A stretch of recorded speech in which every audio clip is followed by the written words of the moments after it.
Selamat sore semuanya. Gimana kabar hari ini? Pasti pada baik-baik dong. Sebelumnya tak kenal maka tak sayang kan. Maka dari itu aku perkenalkan diri aku dulu nih.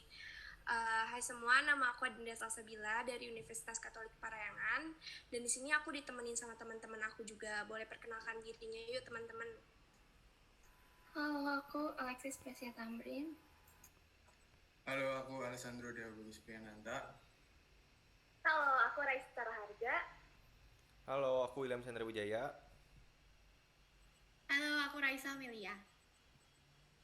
Oke, nah hari ini aku sama teman-teman aku udah ada kedatangan salah satu narasumber kita. Tapi sebelumnya hari ini emang kita mau ngobrolin apa sih?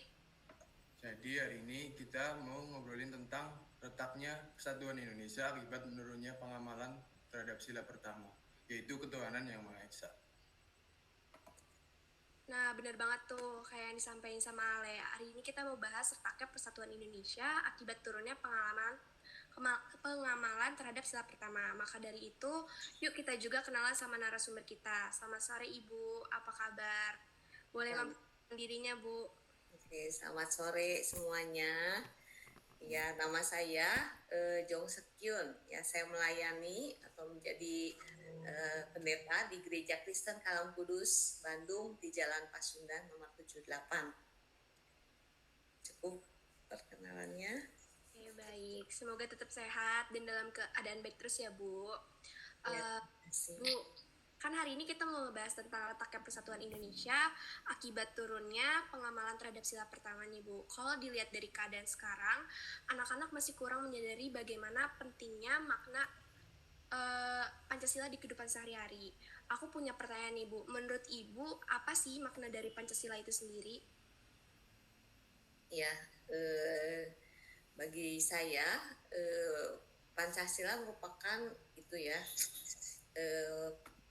falsafah atau juga prinsip hidup yang seharusnya memang kita hidupi sebagai warga negara dan bangsa Indonesia. Ya, saya percaya kalau itu sudah dirumuskan ya oleh para pemimpin kita untuk menjadi dasar dan landasan kehidupan berbangsa, pasti itu sudah dipertimbangkan dengan baik gitu ya, dipertimbangkan dengan matang. Dan saya rasa ketika kita bisa mengamalkan, melakukan setiap bagian ataupun sila-sila ini dengan butir-butirnya, itu sangat menolong sekali dan juga bisa menolong menjadi acuan bagi kita untuk bisa hidup berbangsa, hidup bernegara sebagai satu kesatuan ya, sebagai bangsa dan negara Indonesia gitu ya. Karena kita kan berbeda-beda suku, berbeda-beda keyakinan, tinggal di berbagai pulau gitu ya, tempat-tempat yang terpisah. Dengan kita bisa menghidupi Pancasila dalam kehidupan kita, itu tentu sangat akan menolong ya upaya persatuan di tengah kehidupan berbangsa dan bernegara. Oh, benar banget sih, Bu. Saya setuju banget tentang pendapat Ibu. Dari jawaban Ibu tadi, kalau menurut Ibu sendiri, bagaimana Pancasila ini seharusnya diterapkan di kehidupan bermasyarakat dengan baik dan benar? Iya, bagi saya kita bukan cuma belajar gitu ya, sebetulnya sangat baik ya kalau kita memang dari kecil kita sudah belajar ya, seperti saya kan ngajar di sekolah juga ya, ngajar di TK sejak kecil, anak-anak TK juga udah diajarin bukan hanya menghafal sila-sila di dalam Pancasila itu, tapi kita juga mengajarkan hal-hal apa nih, paling enggak dari sila pertama nih apa ya yang bisa kita lakukan, misalnya belajar toleransi dengan umat yang beragama lain. Caranya apa? Mungkin ketika ada yang lebaran, kita ingetin sebelum libur, anak-anak inget ya, nanti kalau ada mbak, ada tetangga yang ikut Idul Fitri, misalnya kasih selamat Idul Fitri, misalnya belajar seperti itu ya, bagaimana belajar memperhatikan kemanusiaan yang adil dan beradab, misalnya apa butirnya, minimal ada satu hal yang bisa dilakukan, diterapkan itu di dalam kehidupan. Nah, saya percaya ketika kita bisa belajar bukan hanya menghafal sila-sila kemudian butir-butirnya, tetapi menghidupi sila-sila itu dengan butir-butirnya, nilai-nilai ini dalam kehidupan kita, itu sangat penting gitu ya. Jadi kita bukan cuma tahu, tapi menghidupi, bahkan mempraktekkan itu di dalam kehidupan kita sehari-hari. Wah, jawabannya sangat insightful sekali ya teman-teman. Berarti belajar sejak dini juga penting untuk menerapkan arti makna Pancasila itu sendiri. Tapi aku jadi penasaran deh, di sini pada hafal semua kan sama kelima Pancasila kita?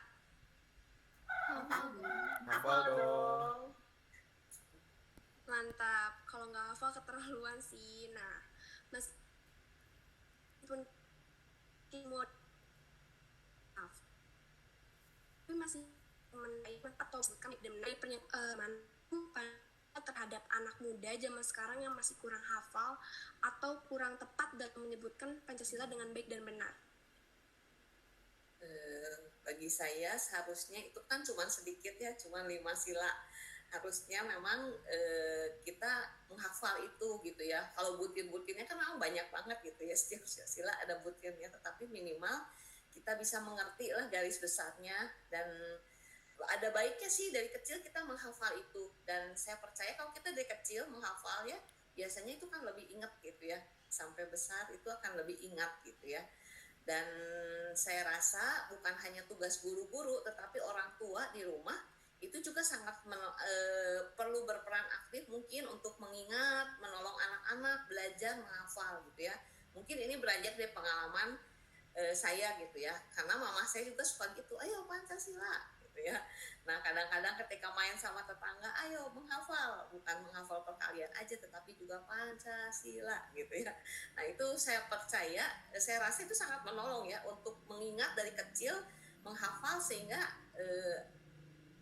bisa mengingatnya gitu dengan baik gitu ya. Itu sih mungkin ya, ini kalau beranjak dari pengalaman saya sih.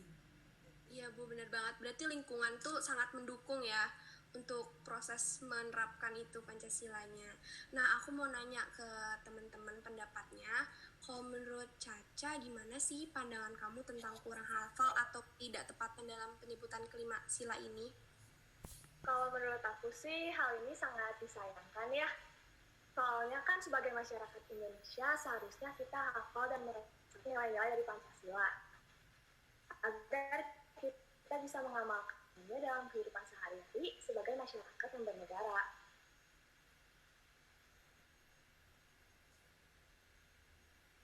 Oke, berarti Pancasila sangat berperan penting dalam kehidupan bermasyarakat dong ya.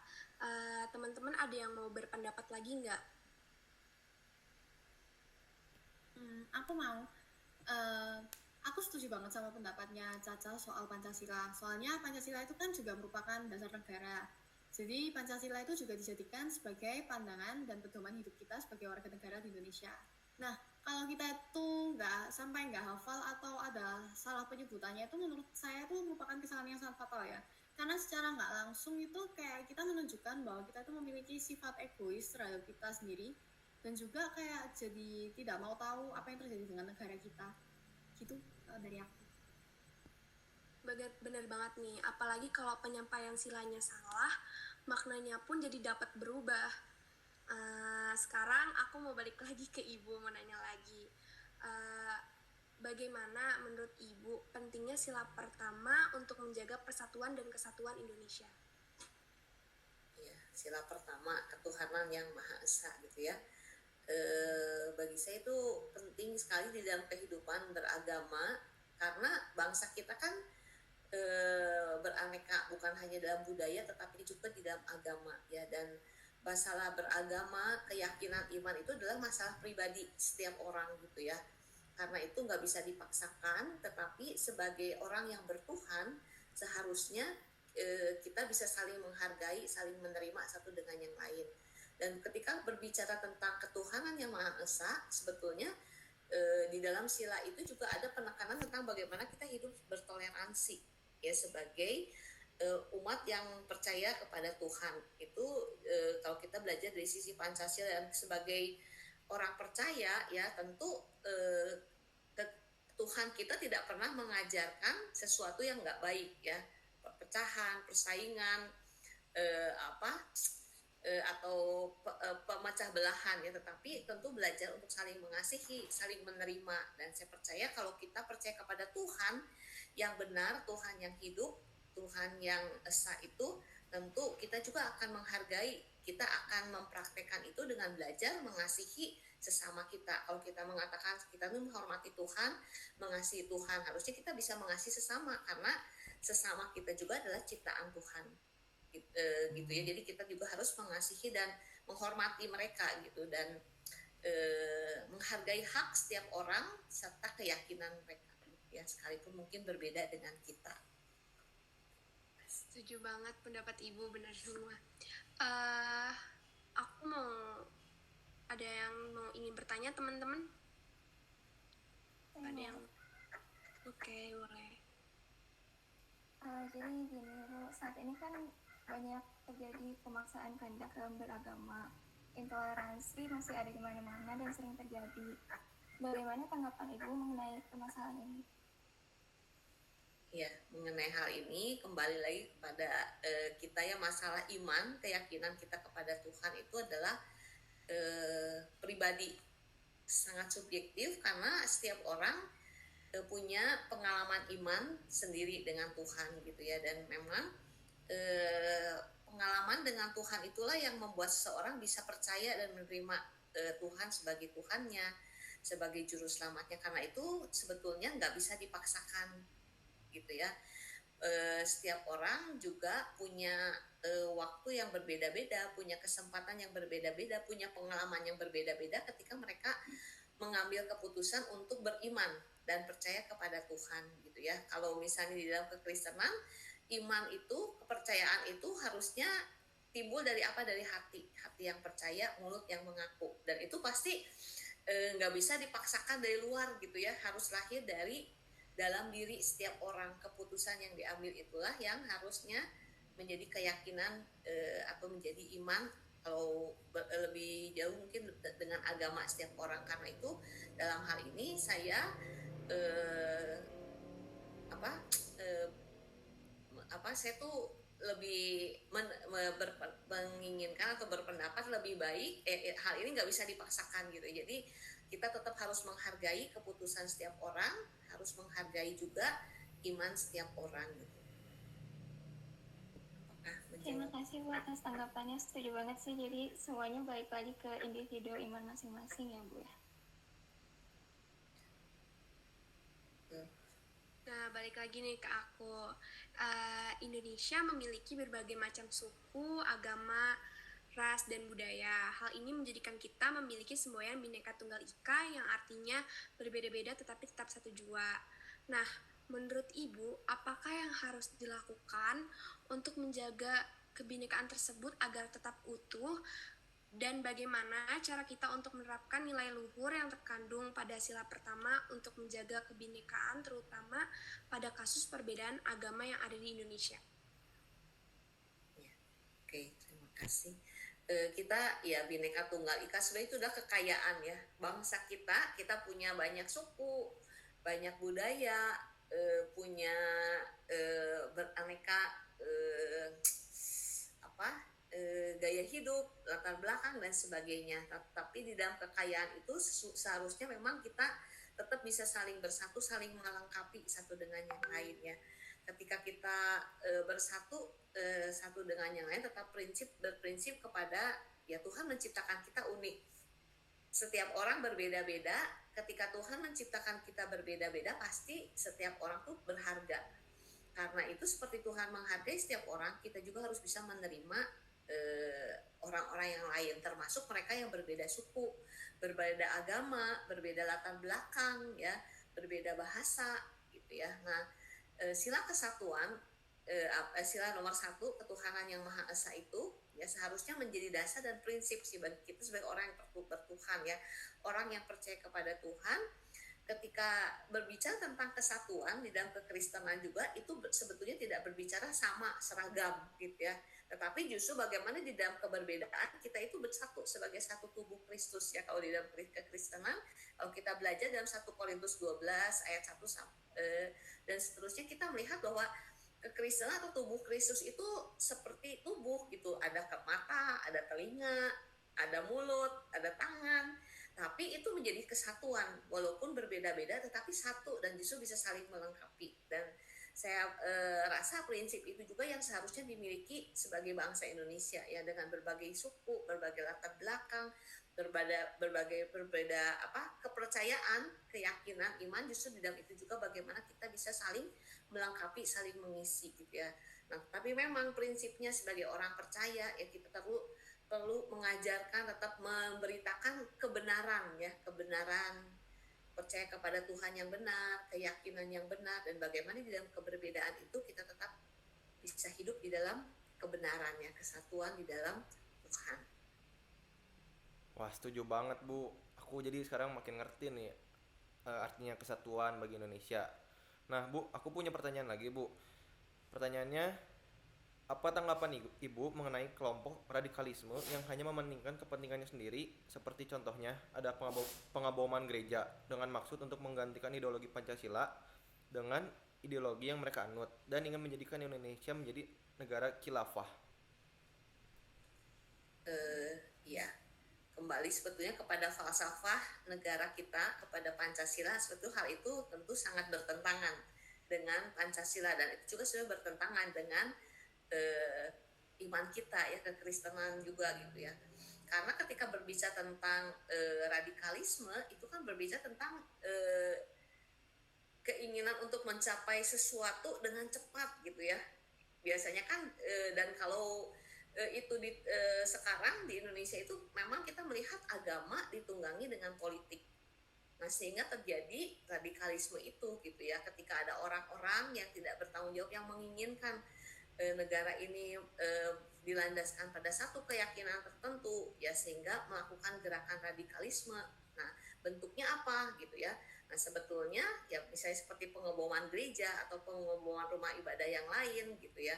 Dan bisa sekali itu sebetulnya merupakan cara untuk memecah belah gitu ya. Jadi mungkin bukan agama tertentu yang melakukan itu, tetapi kelompok radikal ini yang menginginkan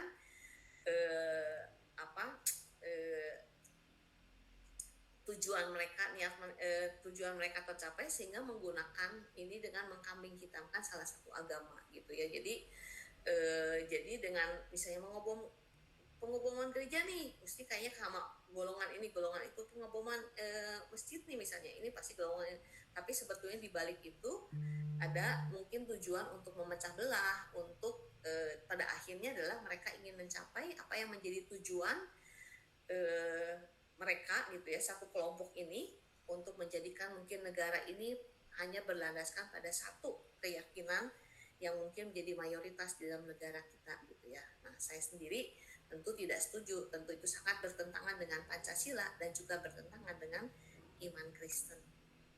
Bener sih Bu, aku juga gak setuju banget sama yang gitu. Nah, lanjut ke Dinda, boleh?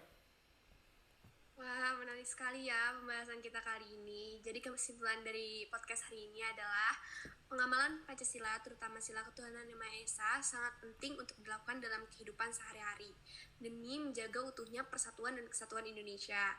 Dengan menurunnya pengamalan sila pertama, kita sebagai generasi muda harus meningkatkan lagi pemahaman dan pengamalan sila pertama untuk menghindari retaknya persatuan dan kesatuan Indonesia. Mungkin cukup untuk pembahasan kita kali ini. Sebelumnya terima kasih Ibu Jong Sik Kyun karena sudah menyempatkan waktu dan mau menjadi narasumber untuk acara podcast kita. Maaf jika kami ada salah-salah kata. Sekian dan terima kasih. Sore Ibu. Selamat sore, terima kasih juga untuk kesempatan dan untuk kepercayaannya. Terima kasih. Terima kasih Bu. Terima kasih Bu. Terima kasih Bu. Alessandro, Ais. Ibu makasih ya udah nyempetin waktunya. Ya, Terima kasih Bu, udah repot-repot juga Bu datang ke sini. ya, terima kasih sama-sama untuk kesempatannya. Bentar Bu. Saya grogi Bu, bentar Bu, maaf Bu. Iya, Bentar. ganti dulu posisi ya supaya Boleh Bu. Udah grogi dah.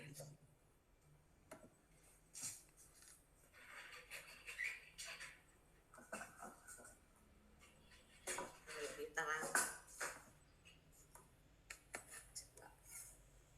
Lebih terang nggak? Dah Bu, lebih terang. Oke.